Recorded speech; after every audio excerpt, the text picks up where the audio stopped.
where the Online Safety Act is concerned, it is concerning the government's responses to activists and civil society and journalists and others demanding that it be repealed.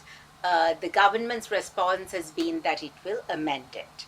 And when we say it needs to be repealed, not amended, they say we need to have the Online Safety Act because we need to protect the rights of women and children who are being adversely affected, particularly on social media.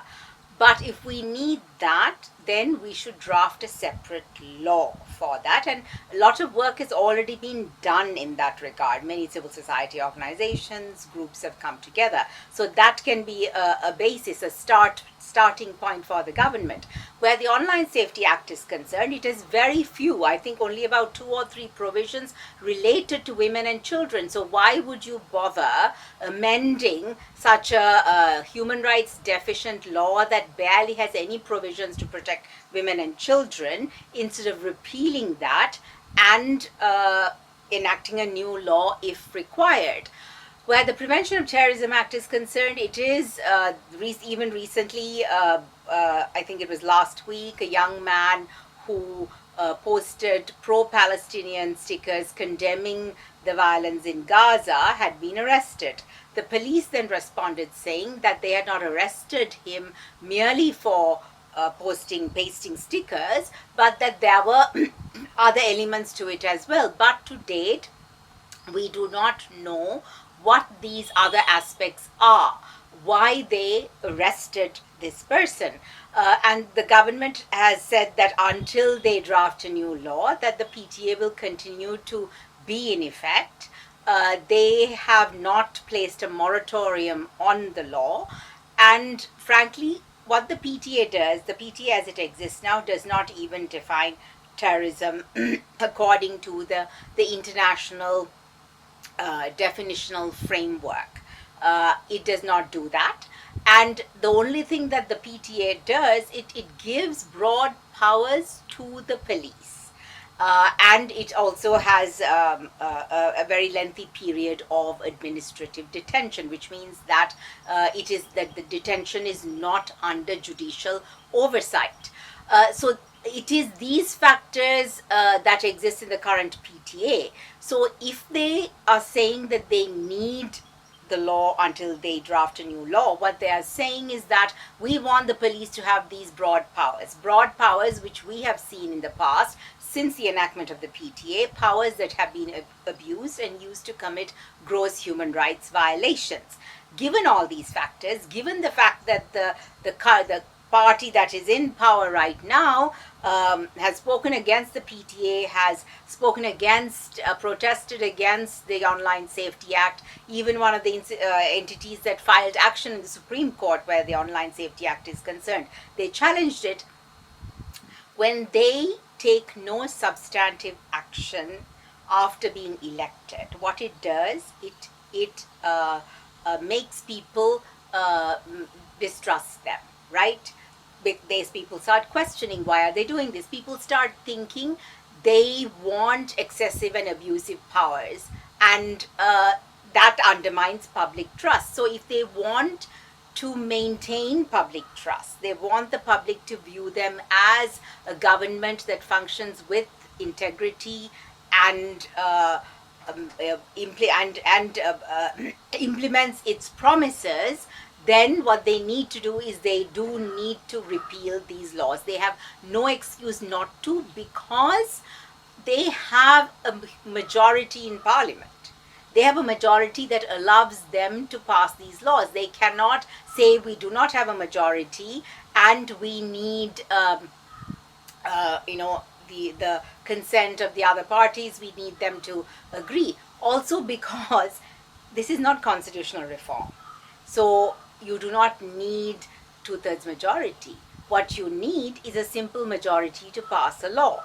We saw even in the past, for instance, the Bureau of Rehabilitation Act was passed with 20-something votes. That was all. And those were the number of persons who were in Parliament that day. Therefore, the government really has no valid excuse to not repeal these laws, and not doing so just undermines public trust.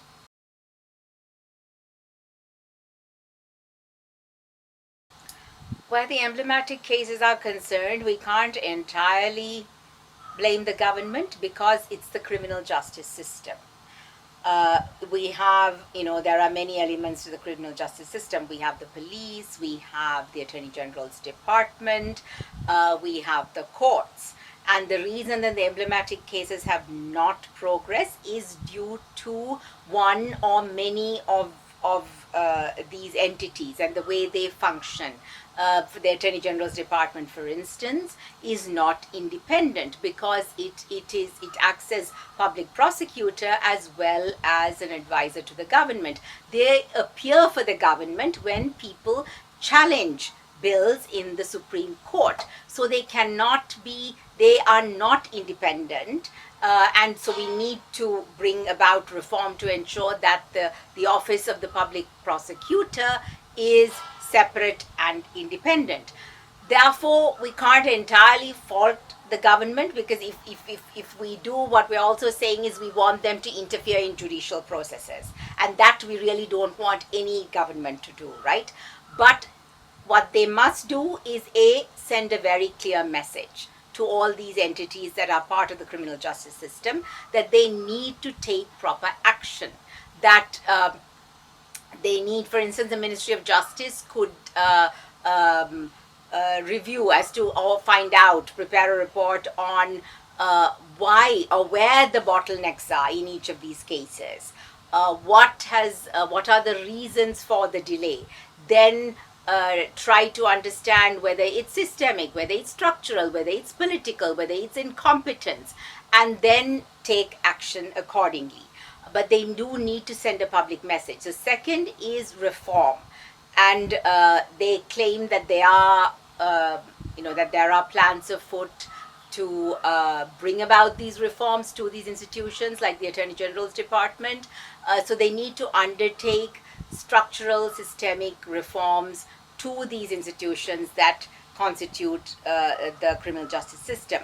Reform is not easy. It is not short term. They can't achieve this in 3 months or 6 months or not even a year or a couple of years, because these are problems that are deeply entrenched in these systems, have been for decades, and have become normalized in common practice. But what the government can do is give signals that make it very clear what its intentions are to the public as well as to these institutions through their own practices and by the decisions that they make in relation to criminal justice.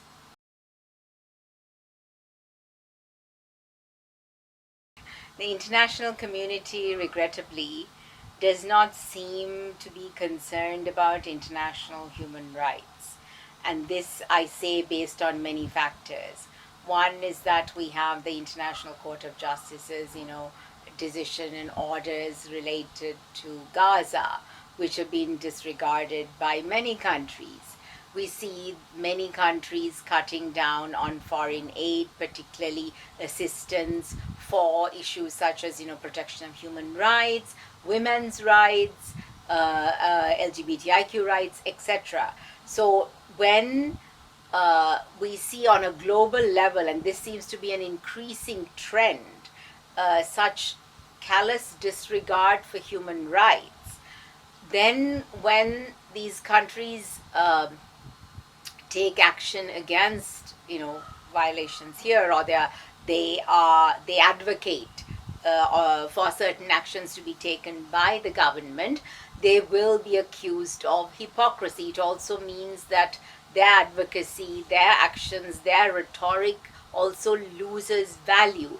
And this you will also see at the Human Rights Council. It will be most prominent because the ones who oppose, like for instance, in September, the resolution on Sri Lanka, the Human Rights Council resolution, comes to an end. So the question is, is it going to be renewed? Will there be a new resolution?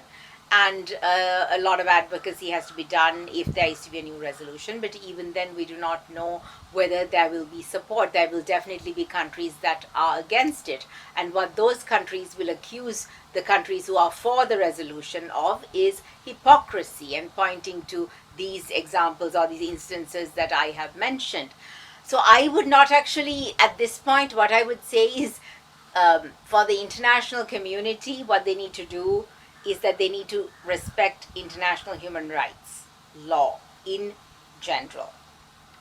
Then they need to walk the talk, which means they need to provide resources to civil society organizations that work on these issues that are under threat. And of course, universal jurisdiction, because these sanctions, there is a symbolic value to the sanctions, and the sanctions people, probably the ones who have been sanctioned, will feel that it's a loss of face. They will be angry that they cannot go to these countries. If they have assets in these countries, the assets also will be frozen. So therefore there will be impact on the persons against whom the sanctions have been issued. But where the broader accountability issues are concerned, I would say now, because we have no chance of it going to the ICC, the International Criminal Court, I don't think that we will see in the future special courts like we saw in the case of Yugoslavia or Rwanda or even Cambodia. So universal jurisdiction is the only way, and that means that countries where persons who are alleged to have committed gross human rights violations reside, there are certain countries that have laws that allow them to prosecute these people. So we have seen, for instance, people who committed violations in Syria or in Iraq being prosecuted and convicted in Sweden and in Germany. So that is the only way, but that is not easy. It requires a lot of work, a lot of evidence gathering, etc. But that I see as the only way in the current context.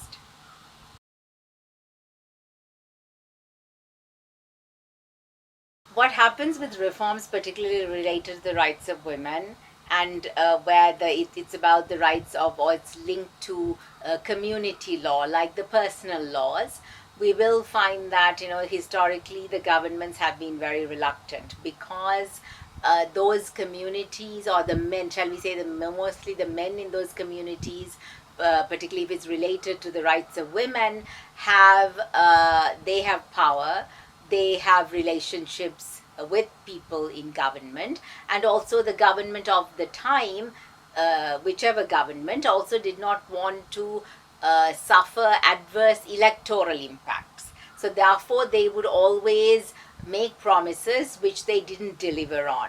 Reports that were not released, or reports that were released and they didn't implement the recommendations. So where this is concerned, it is probably also the government's fear that if they do that, there will be opposition from the Muslim community. But let's be very clear, the Muslim women have for years demanded change to the MMDA to protect their rights. So we cannot say that this demand is not coming from the community, that it is coming from external actors. No, it is coming from the Muslim women who have experienced discrimination and human rights violations due to the law as it exists now. It is they that have demanded the change, and they've also set out what they want change. So it's coming from the women of the community. So I would say it is probably the fear of the government. They do not want the Muslim community, or the men in the Muslim community, and those who are against reform, they do not want to deal with that opposition, and probably feel that it will have an adverse electoral impact. Particularly, for instance, if the local government elections are coming, they're certainly not going to be talking about this anytime soon. At least, certainly not until that is over.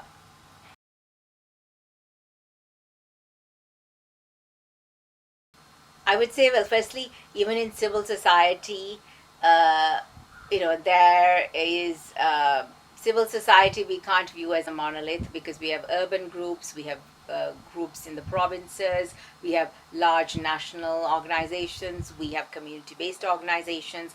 There is also power inequity within civil society, whereas we find urban groups act as gatekeepers, don't allow the provincial groups or the smaller groups to have access to, let's say, the international mechanism or the diplomatic community. And it's also an extractive relationship where we might find urban groups that are extracting information from these groups that are outside Colombo and not treating them as equal. So there is, even within civil society, there is tension, there are inequities.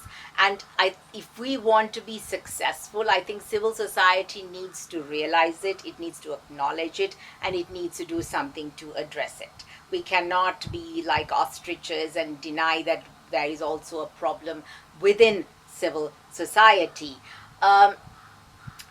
And also what we have seen historically, and once again that's a problem even now, I would say, but not so much as it was earlier, clearly not, is that whenever we've had more progressive governments, we found that civil society then in some way becomes part of governments, of their advisory groups or their advisors or their kitchen cabinets, something or the other, which means then they are, that independence and that objectivity is lost.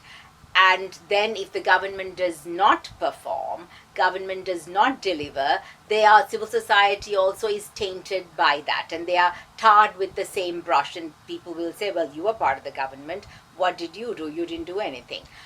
So it is very important for civil society to ensure that they keep those boundaries very clear. We are civil society. We should engage with the government.